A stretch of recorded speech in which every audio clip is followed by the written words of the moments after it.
Hi, ಎಲ್ಲರಿಗೂ ನಮಸ್ಕಾರ. ಮುದ್ದು ಸೊಸೆ ಧಾರಾವಾಹಿಯ ಇಂದಿನ ಸಂಚಿಕೆಗೆ ಸ್ವಾಗತ. ಇಲ್ಲಿ ಶಿವರಾಮೇಗೌಡರು ಅಜ್ಜಿ ರೂಮಿಗೆ ಬಂದ್ಬಿಟ್ಟು ಮಾತಾಡ್ತಾ ಇರ್ತಾರೆ. ಮಾತಾಡಿ ತುಂಬ ಭಾವುಕರಾಗಿ ಅಜ್ಜಿ ತೊಡೆ ಮೇಲೆ ಮಲ್ಕೋತಾರೆ. ಹಾಗಾದ್ರೆ ನೋಡಿದಂತಹ ಭದ್ರ, ಅಮ್ಮಮ್ಮ ಈ ಮನೇಲಿ ನೀನು ದ್ಯಾವ್ರಿದ್ದಂಗೆ, ಅಮ್ಮಮ್ಮ ಈ ಮನೆಗೆ ನೀನು ದ್ಯಾವ್ರಿದ್ದಂಗೆ, ನಿಮ್ಮ ಅತ್ತೆ ಸಿಕ್ತಲ್ಲ ನಮಗೆಲ್ಲ ಅಷ್ಟೇ ಖುಷಿ. ಇದೆಲ್ಲ ಏನಕ್ಕಾಯ್ತು, ಹಣದೆಲ್ಲ ನಮಗೆ ಬೇಕಾಗೇ ಇಲ್ಲ. ನೀ ಇದ್ರ ಬಗ್ಗೆ ಎಲ್ಲ ನೀನು ಯೋಚನೆ ಮಾಡ್ಬೇಡ, ನೀನು ನಮ್ಮ ಜೊತೆಗೆ ಸಂತೋಷವಾಗಿರು ಅಂತ ಭದ್ರ ಅಜ್ಜಿಗೆ ಹೇಳ್ತಾನೆ. ಅದೇ ನಮ್ಮ ದೊಡ್ಡ ಭಾಗ್ಯ ಅಂತ ಭದ್ರ ಹೇಳ್ತಾನೆ. ನೀನೊಂಥರ ನಮ್ಮ ಮಟ್ಟಿಗೆ ದೊಡ್ಡ ಆಸ್ತಿ ಅಮ್ಮಮ್ಮ ಅಂತ ಭದ್ರ ಹೇಳ್ತಾನೆ. ಮೊಮ್ಮಗನೇ ಭದ್ರ, ನೀನ್ ನನ್ನ ನಿಜವಾದ ಬಂಗಾರ ಕಂಡ್ಲ ಅಂತ ಅಜ್ಜಿ ದೃಷ್ಟಿ ತಗೊಂಡು ಹೇಳ್ತಾರೆ ಭದ್ರನ್ಗೆ. ನಾನು ಮಾಡಿದ ಕೆಲ್ಸಕ್ಕೆ ನೀವೆಲ್ಲ ನನ್ನನ್ನು ಎಲ್ಲಿ ದೂರ ಮಾಡ್ಬಿಡ್ತೀರೋ ಅಂತ ನಾನು ಎದುರ್ಕೊಬಿಟ್ಟಿದ್ದೆ ಅಂತ ಅಜ್ಜಿ ಅಳ್ತಾ ಹೇಳ್ತಾರೆ. ಆದರೆ ನೀವು ನನ್ನನ್ನು ಸಂಸ್ಬಿಟ್ರಲ್ಲ, ನಂಗೆ ಅಷ್ಟೇ ಸಾಕು ಅಂತ ಅಜ್ಜಿ ಖುಷಿ ಪಟ್ಕೊಂಡೇ ಹೇಳ್ತಾರೆ. ಶಿವರಾಮೇಗೌಡರು ಹೆಗ್ಲ ಮೇಲೆ ಭದ್ರ ಮತ್ತೆ ಅಜ್ಜಿ ಮಲ್ಕೊಂಡು ಖುಷಿ ಪಡ್ತಾರೆ. ಈ ಕಡೆ ವಿದ್ಯಾ ಅವರಮ್ಮ ಬಟ್ಟೆ ಒಣಗಾಕ್ತಿರ್ತಾರೆ. ಆಗ ಶರು ಬಂದು, ಅಮ್ಮ ಆದರೂ ಬಾವ ಅವ್ರ ಅಜ್ಜಿ ತುಂಬ ಗ್ರೇಟ್ ಕಣಮ್ಮ ಅಂತ ಸರು ಹೇಳ್ತಾಳೆ ಅವರಮ್ಮಂಗೆ. ಇದರಿಂದನೇ ನಮ್ಮ ವಿದ್ಯೆ ಮೇಲೆ ಎಷ್ಟು ಪ್ರೀತಿ ಗೌರವ ಮಾಡಿಕೊಂಡಾರೆ ಅಂತ ಗೊತ್ತಾಯ್ತದೆ ಅಂತ ವಿದ್ಯಾ ಅವರವ್ವ ಹೇಳ್ತಾಳೆ ಸರುಗೆ. ನಾವು ಜೀವಂತ ಪರ್ಯಂತ ಅವ್ರಿಗೆ ಋಣಿಯಾಗಿರ್ಬೇಕು ಕಣವ ಅಂತ ಹೇಳ್ತಾರೆ.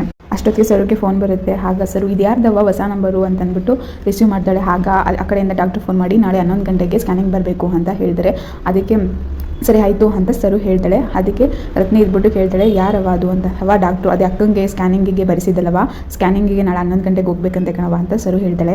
ಮೊದಲು ಫೋನ್ ಮಾಡಿ ವಿದ್ಯನ್ಗೆ ವಿಷಯ ಮುಟ್ಟಿಸ್ಬಿಡು, ಇಲ್ಲಾಂತಂದರೆ ಅವಳು ಅದು ಇದು ಅಂತ ಕಾಲೇಜ್ಕೊಂಡು ಹೋಗ್ಬಿಡ್ತಾಳೆ ಅಂತ ರತ್ನಿ ಸರುಗೆ ಹೇಳ್ತಾರೆ. ಈ ಕಡೆ ವಿದ್ಯಾ ಅವರಮ್ಮ ವಿದ್ಯನ್ಗೆ ಫೋನ್ ಮಾಡ್ತಾರೆ. ಆಗ ವಿದ್ಯೆ ಎಲ್ಲಿದೆಯವ ಅಂತ ಕೇಳ್ತಾರೆ. ಅದಕ್ಕೆ ಕಾಲೇಜಲ್ಲಿ ಇದ್ದೀನಿ ಕಣವ ಅಂತ ವಿದ್ಯೆ ಹೇಳ್ತಾರೆ. ಅದೇ ಹಾಸ್ಪಿಟ್ಲಿಗೆ ಬರಬೇಕಂತೆ ನಾಳೆ 11 ಗಂಟೆಗೆ ಸ್ಕ್ಯಾನಿಂಗ್ಗೆ ಅಂತ ವಿದ್ಯಾ ಅವರವ್ವ ವಿದ್ಯನ್ಗೆ ಹೇಳ್ತಾರೆ. ಸರಿ ಕಣವ, ನಾನು ನಾಳೆ ರಜೆ ಇರುತ್ತೆ, ಸರಿ ಹೋಗಿ ಮಾಡ್ಸೋಣ ಬಿಡವ ಅಂತ ವಿದ್ಯೆ ಹೇಳ್ತಾಳೆ. ಸರಿ ಆಯಿತು, ನಾನು ರೆಡಿಯಾಗಿ ಬಂದುಬಿಡ್ತೀನಿ ಅಂತ ವಿದ್ಯಾ ಅವರಮ್ಮ ಹೇಳ್ತಾಳೆ. ಹೋಗಿಬ್ರು ಮಾಡಿಸ್ಕೊಂಡು ಬರೋಣ ಅಂತ ಹೇಳ್ತಾಳೆ. ಅದಕ್ಕೆ ಹೇಳ್ಬಿಟ್ಟು ಫೋನನ್ನು ಕಟ್ ಮಾಡ್ತಾರೆ. ವಿದ್ಯನ್ ಫ್ರೆಂಡ್ ಇದ್ಬಿಟ್ಟು ಏನು ವಿಷಯ ಅಂತ ಕೇಳ್ತಾಳೆ. ಅದಕ್ಕೆ ವಿದ್ಯಾ, ಅದೇ ನಾಳೆ ಕಿತ್ತ ನಂದು ಫಸ್ಟ್ ಸ್ಕ್ಯಾನಿಂಗ್ ಇದೆ, ಹೋಗಿ ಮಾಡಿಸ್ಬೇಕು ಅಂತ ಹೇಳ್ತಾಳೆ ವಿದ್ಯಾ. ಓ ಹೌದಾ, ಹಾಗಾದರೆ ಒಳ್ಳೇದಾಗಲಿ, ಹೋಗ್ಬಿಡ್ಬಾ ಅಂತ ಅವಳ ಫ್ರೆಂಡು ಹೇಳ್ತಾಳೆ ವಿದ್ಯನ್ಗೆ. ಈ ಕಡೆ ರಾತ್ರಿ ಆಗಿರುತ್ತೆ. ಅಮ್ಮಮ್ಮನ ಕಾಲನ್ನು ಕ್ವಾಟ್ಲೆ ಓದುತ್ತಾ ಇರ್ತಾನೆ. ಅಮ್ಮಮ್ಮ ಯಾವುದೋ ಒಂದು ಯೋಚನೆಯಲ್ಲಿ ತೊಡಗಿರ್ತಾಳೆ. ಅದು ನೆನ್ನೆ ನಡೆದಂಥ ಇನ್ಸಿಡೆಂಟನ್ನು ಅಜ್ಜಿ ನೆನೆಸ್ಕೊತಾ ಇರ್ತಾರೆ. ವಿದ್ಯೆ ಅವರು ಹೇಳ್ತಾರೆ, ಹೆಂಗೋ ಕಾಡಿ ಬೇಡಿ ನನ್ನ ಅಪ್ಪನ ಒಪ್ಪಿಸಿ ನಾನು ವಿದ್ಯಾಭ್ಯಾಸ ಮುಂದುವರಿಸಿ ಹೆಂಗೋ ನನ್ನ ಜೀವನನ ಕಟ್ಕೋತಿದ್ದೆ, ಈ ಮದುವೆ ಆಗಿ ನನಗೆ ನರಕ ಆಗೋದು ಅಂತ ಹೇಳ್ತಾಳಲ್ಲ, ಆ ಮಾತನ್ನು ನೆನೆಸ್ಕೊಂಡು ಅಜ್ಜಿ ಬೇಜಾರು ಪಡ್ಕೋತಾ ಇರ್ತಾರೆ. ಈ ಕಡೆ ಚಂಪಾ ಅಜ್ಜಿಗೆ ಮಾತ್ರೆ ತಂದ್ಕೊಡ್ತಾರೆ. ಹಾಗೆ ಅಮ್ಮಮ್ಮ ಮಾತ್ರೆ ತಗೊಳ್ಳಿ ಅಂತ ಚಂಪಾ ಹೇಳ್ತಾಳೆ. ಅದಕ್ಕೆ ಅಜ್ಜಿ ನಂಗೆ ಯಾವ ಮಾತ್ರೆನೂ ಬೇಡ ಅಂತ ಹೇಳ್ತಾರೆ. ಅದಕ್ಕೆ ಕ್ವಾಟ್ಲೆ ಇದ್ಬಿಟ್ಟು, ಯಾರ್ದೋ ಕೋಪನ ಚಂಪನ ಮೇಲೆ ಯಾಕವ್ವ ತೋರಿಸ್ತೀಯಾ, ಬೇಡ ಅಮ್ಮಮ್ಮ ತೋರಿಸ್ಬೇಡ, ತಗೋ ಮಾತ್ರೆ ನುಂಗು ಅಂತ ಕ್ವಾಟ್ಲೆ ಹೇಳ್ತಾನೆ.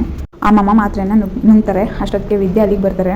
ಅಮ್ಮಮ್ಮ ಅಂತ ವಿದ್ಯೆ ಹೇಳ್ತಾರೆ. ಅದಕ್ಕೆ ಅಮ್ಮಮ್ಮ ಇದ್ಬಿಟ್ಟು, ಹೇ ಕ್ವಾಟ್ಲೆ, ನಂಗೆ ಅವ್ರ ಜೊತೆ ಮಾತಾಡೋಕೆ ಇಷ್ಟ ಇಲ್ಲ, ಹೋಗು ಅಂತ ಹೇಳು ಅಂತ ಅಮ್ಮಮ್ಮ ಹೇಳ್ತಾರೆ. ಅದಕ್ಕೆ ವಿದ್ಯೆ ತುಂಬ ಬೇಜಾರು ಪಡ್ಕೊತಾಳೆ. ಅಲ್ಲ ಅಮ್ಮಮ್ಮ ಅಂತ ವಿದ್ಯೆ ಹೇಳ್ತಾಳೆ. ಅದಕ್ಕೆ ಅಜ್ಜಿ ಇದ್ಬಿಟ್ಟು, ಅದೇ ನನ್ನ ಮೇಲೆ ಪ್ರೀತಿ ಇರೋ ಹಾಗೆ ಅಮ್ಮಮ್ಮ ಅಮ್ಮಮ್ಮ ಅಂತ ಅಂದ್ಕೊಂಡು ಬಂದ್ಬಿಟ್ಲು ಅಂತ ಅಜ್ಜಿ ಸಿಡುಕಿ ಹೇಳ್ತಾರೆ. ನಮ್ಮ ಜೀವನ ಚೆನ್ನಾಗಿರ್ಲಿ ಅಂತ ಸಾಯೋ ಮುದುಕಿ ಕಷ್ಟಪಡ್ತವಳೆ, ಅಷ್ಟಕ್ಕಾರು ಅವಳ ಆಸೆಗೆ ಬೆಲೆ ಕೊಟ್ಟು ಅನುಸರಿಸ್ಕೊಂಡು ಹೋಗೋಣ ಅಂತ ಒಂದು ಯೋಚನೆನೂ ಮಾಡಲಿಲ್ಲ ಇವಳು ಅಂತ ಅಜ್ಜಿ ಹೇಳಿದರೆ. ಅದು ಹಂಗಲ್ಲ ಅಮ್ಮಮ್ಮ, ಅವ್ರು ಅಷ್ಟೆಲ್ಲ ಹೇಳ್ಬೇಕಾದ್ರೆ ನಾನು ಅಂತ ವಿದ್ಯೆ ಹೇಳ್ತಾರೆ. ಅದಕ್ಕೆ ಅಜ್ಜಿ ಇದ್ಬಿಟ್ಟು, ಅವ್ನು ಏನು ಬೇಕಾದ್ರೂ ಹೇಳ್ಕೊಳ್ಳಿ ಕಂಡೆ, ನೀನು ನನಗೆ ಮಾತಿಗೆ ಬೆಲೆ ಕೊಟ್ಟೇನೆ ಅಂತ ಅಜ್ಜಿ ಪ್ರಶ್ನೆ ಮಾಡ್ತಾರೆ. ನಾನು ಮಾತಾಡಿದಾಗ ಕೇಳಲಿಲ್ಲ, ಬುದ್ಧಿ ಹೇಳಿದಾಗ ಒಪ್ಕೊಳ್ಳಿಲ್ಲ ಅಂತ ಅಜ್ಜಿ ಹೇಳ್ತಾರೆ. ಕೊನೆಗೆ ಬೇಡ್ಕೊಂಡೆ, ಆದ್ರೂ ನಿನ್ನ ಮನಸ್ಸು ಕರ್ಮಲಿಲ್ಲ ಅಂತ ಅಜ್ಜಿ ವಿದ್ಯನ್ಗೆ ಬೈತಾರೆ. ಈಗ ಸತ್ತಂಗ್ ಮಾಡಿ ಪ್ರಮಾಣ ಮಾಡ್ಸಕ್ಕೆ ಹೋಗ್ಬೇಕಾದ್ರೆ ಅದಕ್ಕಾದ್ರೂ ಬೆಲೆ ಕೊಟ್ಟೇನೆ ನೀನು ಅಂತ ಅಜ್ಜಿ ವಿದ್ಯನ್ಗೆ ಕೇಳ್ತಾರೆ. ಇಲ್ಲ ತಾನೆ ಅನ್ನಕ್ಕೆ ಯಾವ ಅಮ್ಮಮ್ಮ ಅವಳೆ ಅಂತ ಇಲ್ಲಿಗೆ ಬಂದಿದೀಯಾ ಅಂತ ಅಜ್ಜಿ ಕೇಳ್ತಾರೆ. ಅಮ್ಮಮ್ಮ ಅವ್ರಿಗೆ ಅವ್ರ ಗೌರವ ಅಟ್ಟನೇ ಹೆಚ್ಚಾಗಿ ಹೋಗೈತೆ ಅಂತ ಕ್ವಾಟ್ಲೆ ಹೇಳ್ತಾನೆ. ಅವಳು ಗೌರವಕ್ಕೂ ಅಟ್ಟಕ್ಕೂ ಉಪ್ಪು ಖಾರ ಹಾಕೊಂಡು ನಿಕ್ಕೊಳ್ಳೋ ಕೇಳು ಅಂತ ಅಜ್ಜಿ ಹೇಳ್ತಾರೆ. ಇವ್ರ ಆಟದ ಮುಂದೆ ನನ್ನ ಅನುಭವದ ಮಾತು, ನಾನು ಮಾಡಿದ ಪ್ಲಾನ್ ಎಲ್ಲ ಸೋತೋಗಿರ್ಬಹುದು, ಹಂಗಂತ ನಾನೇನು ಊಟ ತಿಂಡಿ ಬಿಟ್ಟು ಸಾಯಕ್ಕಿಲ್ಲ ಅಂತ ಅಜ್ಜಿ ಹೇಳ್ತಾರೆ.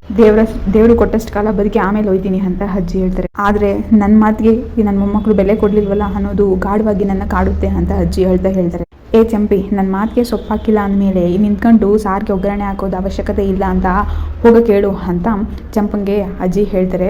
ನನ್ನ ನಿರ್ಧಾರ ಸರಿಯೋ ತಪ್ಪೋ ಅನ್ನೋದು ನನಗೆ ಗೊತ್ತಿಲ್ಲ ಅಮ್ಮಮ್ಮ, ಆದರೆ ಅದರಿಂದ ನೀವು ಸ್ಯಾನೆ ನೋವನ್ನು ಅನುಭವಿಸ್ತಾ ಇದ್ದೀರಾ ಅನ್ನೋದು ನನಗೆ ತುಂಬ ಕಾಡ್ತಾ ಇದೆ ಅಮ್ಮಮ್ಮ ಅಂತ ವಿದ್ಯೆ ಹೇಳ್ತಾರೆ. ದಯವಿಟ್ಟು ನನ್ನ ಕ್ಷಮಿಸ್ಬಿಡಿ ಅಮ್ಮಮ್ಮ ಅಂತ ವಿದ್ಯೆ ಕೇಳ್ಕೊತಾಳೆ ಅಜ್ಜಿಗೆ. ಅಂದ್ಬಿಟ್ಟು ವಿದ್ಯೆ ಅಲ್ಲಿಂದ ಹೊರಟೋಗ್ತಾಳೆ. ಹಾಗ ಅಜ್ಜಿ ಇದ್ಬಿಟ್ಟು, ಏನೇ ಇದು ಈಗ್ಲಾರು ಹೊಂದ್ಕೊಂಡು ಹೋಯ್ತೀನಿ ಅಂತ ಅಂತಾಳೆ ಅಂತ ಅಂದ್ಕೊಂಡ್ರೆ ಹೆಂಗೆ ಹೇಳ್ಬಿಟ್ಟು ಹೋಯ್ತಾಳೆ ನೋಡು ಅಂತ ಅಜ್ಜಿ ನೋವಿಂದ ಹೇಳ್ಕೊತಾರೆ. ಅವಳಂಗೆ ಅವಳ ಮನಸ್ಸು ಕಲ್ಲಾಗೋಗುತ್ತೆ ಕಣೆ ಅಂತ ಅಜ್ಜಿ ಚಂಪಂಗೆ ಹೇಳ್ತಾರೆ. ಈ ಕಡೆ ಸುಭಾಸ ಮನೇಲಿ ನಿಂತ್ಕೊಂಡು ಮಾತಾಡ್ತಾ ಇರ್ತಾನೆ. ಅದನ್ನ ನೋಡಿದಂತಹ ವಿದ್ಯಾ, ಇದು ಸುಭಾಸ ತಾನೆ, ಇವನು ಯಾರನ್ನ ಇಲ್ಲಿ ಗಟ್ಟಿ ಕರ್ಕೊಂಡು ಬಂದಿದ್ದು ಅಂತ ವಿದ್ಯಾ ಒಳಗೆ ಹೇಳ್ಕೊತಾಳೆ, ಮನಸ್ಸೊಳಗೆ ಹೇಳ್ಕೊತಾಳೆ. ಚಿಕ್ಕತ್ತೆ ಅಂತ ಕೂತ್ಕೊಂಡು ಈಶ್ವರಿ ಬಳಿ ಬರ್ತಾಳೆ ವಿದ್ಯಾ. ಚಿಕ್ಕತ್ತೆ, ಈ ತಿರ್ಗಾ ಯಾತಕ್ಕೆ ನಿಮ್ಮ ಸುಭಾಸನ್ನ ಮನೆ ಕರ್ಕೊಂಡಿದ್ದೀರಾ ಅಂತ ಪ್ರಶ್ನೆ ಮಾಡ್ತಾಳೆ ವಿದ್ಯಾ ಈಶ್ವರಿಗೆ. ಅವನು ಮಂಡ್ಯದಲ್ಲೇ ಕಾಣಿಸ್ಕೋಬಾರ್ದು ಅಂತ ಕಂಡೀಷನ್ ಹಾಕಿದ್ದೆ ತಾನೇ ನಾನು ಅಜ್ಜಿ ಸತ್ತೋಗವಳೆ ಅಂತ ಗೊತ್ತಾದ ಮೇಲೆ ಯಾವ ಮೊಮ್ಮಗ ತಾನೇ ಮನೆಗೆ ಬರ್ದೇ ಇರ್ತಾನೆ ಹೇಳು ಅಂತ ಈಶ್ವರಿ ವಿದ್ಯನ್ಗೆ ಆವಾಜ್ ಆಗ್ತಾಳೆ. ಅವರು ಬದುಕಿದ್ದಾರೆ ಅನ್ನೋದು ಗೊತ್ತಾಯ್ತು ತಾನೆ, ಅಂದಮೇಲೆ ಅವ್ರು ವಾಪಸ್ ಹೋಗ್ಬೇಕು ತಾನೆ ಅಂತ ವಿದ್ಯಾ ಈಶ್ವರಿಗೆ ಪ್ರಶ್ನೆ ಮಾಡ್ತಾಳೆ.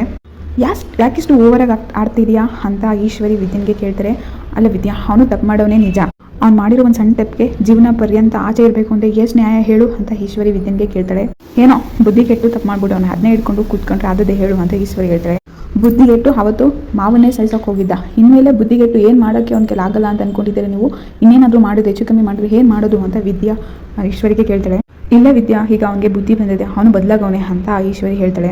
ಅವನು ಬದಲಾಗವನೆ ಅಂತಂದರೆ ಯಾರೂ ನಂಬಕ್ಕಿಲ್ಲ, ನಿಮ್ಮ ಮಗನ ಮೇಲಿರುವಂಥ ಅಭಿಪ್ರಾಯ ನನಗೆ ಯಾವತ್ತೂ ಬದಲಾಗೋದಿಲ್ಲ ಅಂತ ವಿದ್ಯೆ ಹೇಳ್ತಾಳೆ. ನೀವೇ ನಿಮ್ಮ ಮಗನ ಆಚೆ ಕಳಿಸ್ತಿರೋ, ಇಲ್ಲ ಅಂತಂದರೆ ನಾನು ಮಾವನ ಹತ್ರ ಹೋಗಿ ಅವತ್ತು ಏನು ನಡೆಯಿತು ಅನ್ನೋದನ್ನು ತಿಳಿಸಿ ನಾನು ಆಚೆ ಕಳಿಸ್ಬೇಕಾ ಹೇಳಿಯತ್ತೆ ಅಂತ ವಿದ್ಯಾ ಹೇಳ್ತಾಳೆ. ಏನೇ ಎದುರಿಸ್ತಿದೆಯಾ ಅಂತ ಈಶ್ವರಿ ವಿದ್ಯನ್ಗೆ ಕೇಳ್ತಾಳೆ. ಇಲ್ಲ ಚಿಕ್ಕತ್ತೆ, ಎಚ್ಚರಿಸ್ತಾ ಇದ್ದೀನಿ ಅಂತ ವಿದ್ಯೆ ಹೇಳ್ತಾಳೆ. ನಿಮ್ಮ ನಿರ್ಧಾರದ ಮೇಲೆ ನನ್ನ ತೀರ್ಮಾನ ಇರ್ತದೆ, ಏನು ಮಾಡಲಿ ಹೇಳಿ ಅಂತ ವಿದ್ಯಾ ಹೇಳ್ತಾಳೆ. ಸರಿ, 36 ಗಂಟೆ ಟೈಮ್ ಕೊಡು, ನಾನೇ ಅವನ ಜೊತೆ ಮಾತಾಡಿ ಕಳಿಸ್ಕೊಡ್ತೀನಿ ಅಂತ ವಿದ್ಯನ್ಗೆ ಕೇಳ್ಕೊತಾಳೆ ಈಶ್ವರಿ.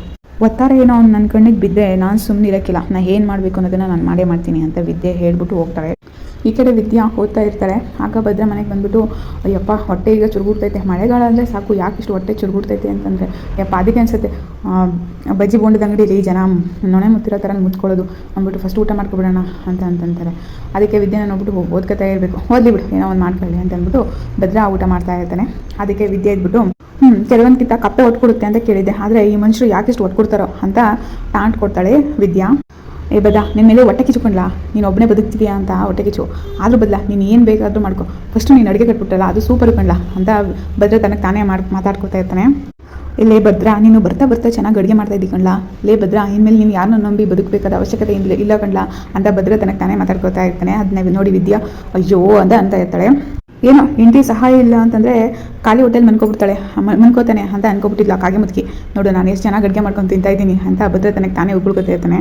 ಆ ಕಾಗೆ ಮುದುಕಿಗೆ ಗೊತ್ತಿಲ್ಲ ಅನ್ಸುತ್ತೆ, ನಾನು ನೆರಳನ್ನು ನಂಬಿ ಬದುಕ್ತಾ ಇಲ್ಲ, ನಾನು ಬೇರ್ನ ಹೂರಿ ಬದುಕ್ತಾ ಇದ್ದೀನಿ ಅಂತ ಅಂದ್ಬಿಟ್ಟು ಭದ್ರ ತನಗೆ ತಾನೇ ಉಳ್ಕೊತಾ ಇರ್ತಾನೆ. ಅದನ್ನು ಕೇಳ್ದಂಥ ವಿದ್ಯಾ ಅಯ್ಯೋ ಅಂತ ಜೀವನ ಪರ್ಯಂತ ನಾನು ಒಂಟಿಯಾಗಿ ಬದುಕ್ಬಿಡ್ತೀನಿ ಹೊರತು ಜಂಟಿಯಾಗಿ ಬದುಕುವಂಥ ಸೀನೇ ಇಲ್ಲ ಅಂತ ಭದ್ರ ಹೇಳ್ತಾನೆ. ಅದನ್ನು ಕೇಳಿ ವಿದ್ಯಾ ನಾವು ಗಾಳಿನೇ ಇಲ್ಲದೆ ಗಾಳಿಪಟ ಆಡಿಸ್ತವ್ರು, ನಮ್ಮ ಬೇಳೆ ಬೇಯಿಸೋದಕ್ಕೆ ಬೇರೆಯವ್ರನ್ನ ಬಿಟ್ಬಿಟ್ಟವೆ ಅಂತ ಭದ್ರೇಗೌಡ ತನಗೆ ತಾನೇ ಉಳ್ಕೊತಾ ಇರ್ತಾನೆ. ಭದ್ರೇಗೌಡ ಊಟ ಮಾಡ್ತಾ ಇರ್ತಾನೆ. ಆಗ ಮತ್ತೊಂದ್ಸರಿ ಸಾಂಬಾರನ್ನು ಹಾಕೋತಾನೆ. ಅಲ್ಲಿ ನೋಡಿದ್ರೆ ಪಲ್ಲಿ ಬಿದ್ದುಬಿಟ್ಟಿರುತ್ತೆ. ಅದು ನೋಡ್ಬಿಟ್ಟು ಅಯ್ಯೋ ಪಲ್ಲಿ ಬಿದ್ದುಬಿಟ್ಟಿದೆ ಅಂದ್ಬಿಟ್ಟು ಹೇಳ್ತಾನೆ. ಆಗ ವಿದ್ಯೆ ಇದ್ಬಿಟ್ಟು ಅಯ್ಯೋ ಇವ್ರು ಊಟ ಮಾಡಿದ ಸಾಂಬಾರಲ್ಲಿ ಪಲ್ಲಿ ಬಿಟ್ಬಿಟ್ಟಿದ್ಯಾ ಅಂತ ಭದ್ರೇಗೌಡ ಈಚೆ ಕಡೆ ವಾಮೆಂಟ್ ಮಾಡೋದಕ್ಕೆ ಹೋಗ್ತಾನೆ. ವಿದ್ಯೆನೂ ಸಹಿತ ಈಚೆ ಕಡೆ ಓಡ್ತಾಳೆ. ಭದ್ರೇಗೌಡ ವಾಮೆಂಟ್ ಮಾಡ್ತಾ ಇರ್ತಾನೆ. ಅದು ನೋಡಿ ವಿದ್ಯಾ ಅಯ್ಯೋ ಪಲ್ಲಿ ಬಿದ್ದಿರೋ ಊಟ ಮಾಡಿದ್ರೆ ಫುಡ್ ಪಾಯ್ಸನ್ ಆಗಿಬಿಡುತ್ತೆ, ಇವ್ರು ಬೇರೆ ವಾಂತಿ ಮಾಡ್ತಾರಲ್ಲಪ್ಪ ಏನು ಮಾಡೋದು ಈಗ ಅಂತಂದ್ಬಿಟ್ಟು ವೀಳ್ಯದೆಲೆಗೆ ಉಪ್ಪು ಮತ್ತು ಮೆಣಸು ಹಾಕ್ಬಿಟ್ರೆ ಸರಿ ಹೋಗುತ್ತೆ ಅಂತಂದ್ಬಿಟ್ಟು ವಿದ್ಯೆ ಅದನ್ನು ತರೋದಕ್ಕೆ ಒಳಗಡೆ ಹೋಗ್ತಾಳೆ.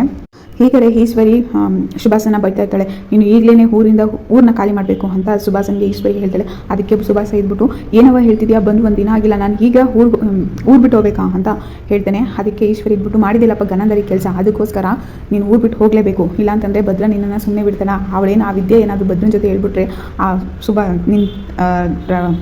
ನಿನ್ನ ತಲೆನ ಕತ್ತರಿಸಿ ಚೆಂಡಾಟ ಆಡ್ಬಿಡ್ತಾನೆ ಆ ಭದ್ರ. ಅಷ್ಟೇ, ನೀಗ ತಲೆ ಮರೆಸ್ಕೊಂಡು ಹೋಗಲೇಬೇಕು, ನೀನು ಎದುರುಕೊಂಡು ತಲೆ ಮರೆಸ್ಕೊಂಡು ಬದುಕಲೇಬೇಕು ಅಂತ ಈಶ್ವರಿ ಸುಭಾಸನ್ಗೆ ಹೇಳ್ತಾಳೆ. ಅಮ್ಮ ನಾನು ಊರು ಬಿಟ್ಟು ಹೋಗೋದಿಲ್ಲ, ಅದಕ್ಕೆ ಒಂದು ಐಡಿಯಾ ಇದೆ, ನೀನು ನಾನು ಹೇಳೋ ರೀತಿ ಮಾಡಬೇಕು ಅಂತ ಸುಭಾಸ ಈಶ್ವರಿಗೆ ಹೇಳ್ತಾಳೆ. ಅದಕ್ಕೆ ಈಶ್ವರಿ ಏನಿಲ್ಲ ಅದು ಅಂತ ಕೇಳ್ತಾಳೆ. ಅದಕ್ಕೆ ನೀನು ನಾಳೆ ಬೆಳಗ್ಗೆ ಹೋಗಿ ದೊಡ್ಡಪ್ಪನ ಹತ್ರ ಹೋಗಿ ಕಾಲಿಡ್ದು ಕೇಳ್ಕೋಬೇಕು, ಸುಭಾಸ ಬದಲಾಗಿದ್ದಾನೆ, ಚಂಪನ ಜೊತೆ ಬಾಳೋದಕ್ಕೆ ಅವಕಾಶ ಮಾಡಿಕೊಡ್ಬೇಕು ಅಂತ ನೀನು ಕೇಳ್ಕೊಂಡ್ರೆ ದೊಡ್ಡಪ್ಪ ಖಂಡಿತ ಒಪ್ಕೊಡ್ತಾರೆ ಅಂತ ಸುಭಾಸ ಈಶ್ವರಿಗೆ ಹೇಳ್ತಾಳೆ. ಅದಕ್ಕೆ ಏನಿಲ್ಲ, ನೀನು ಅವಳ ಜೊತೆ ರಾಜಿ ಮಾಡ್ಕೊಂಡು ಬದುಕ್ತೀಯ ನೀನು ಅಂತ ಈಶ್ವರಿ ಹೇಳ್ತಾಳೆ. ಅದಕ್ಕೆ ರಾಜ ಆಗಬೇಕು ಅಂತಂದರೆ ಈ ಮಂತ್ರಿಗಳ ಜೊತೆ ರಾಜಿ ಮಾಡ್ಕೊಂಡು ಬದುಕಲೇಬೇಕಾಗುತ್ತೆ ಅಂತ ಸುಭಾಸ ಹೇಳ್ತಾನೆ. ಈ ಕಡೆ ಭದ್ರ ಕಾಮೆಂಟ್ ಮಾಡ್ತಾ ಇರ್ತಾರೆ. ಆಗ ವಿದ್ಯಾ ವೀಳ್ಯದೆಲೆ ತಂದು ಕೊಡ್ತಾಳೆ. ಅದಕ್ಕೆ ತಗೊಳ್ಳಿ ಇದನ್ನು ತಿನ್ನಿ ಅಂತ ವಿದ್ಯೆ ಹೇಳ್ತಾಳೆ. ಅದಕ್ಕೆ ಭದ್ರ ಇದ್ಬಿಟ್ಟು ಹೆಂಗೋ ಪಲ್ಲಿ ಬಿದ್ದಿರುವಂಥ ಊಟ ತಿಂದ್ಬಿಟ್ಟು ಬದುಕೊಂಡವನೇ, ಇದನ್ನು ತಿನ್ನಿಸ್ಬಿಟ್ಟು ಮೇಲೆ ಕಳಿಸ್ಬಿಡೋಣ ಅಂತ ಪ್ಲ್ಯಾನ ನಿಂದು ಅಂತ ಭದ್ರೇಗೌಡ ವಿದ್ಯನ್ಗೆ ಹೇಳ್ತಾನೆ. ಅದಕ್ಕೆ ಹಾಗೇನಿಲ್ಲ, ಇದನ್ನು ತಿಂದಿರೋ ಊಟ ಜೀರ್ಣ ಆಗುತ್ತೆ ಬೇಗ ತಗೊಳ್ಳಿ ಅಂತ ಹೇಳ್ತಾಳೆ ವಿದ್ಯೆ. ಅದಕ್ಕೆ ಇವಳು ಹಿಂಗೆ ಬಿಟ್ಟರೆ ಇವಳು ಹೋಗೋಕ್ಕಿಲ್ಲ ಅಂದ್ಬಿಟ್ಟು ಗೀಸ್ಕೊಂಡು ತಿಂತಾನೆ.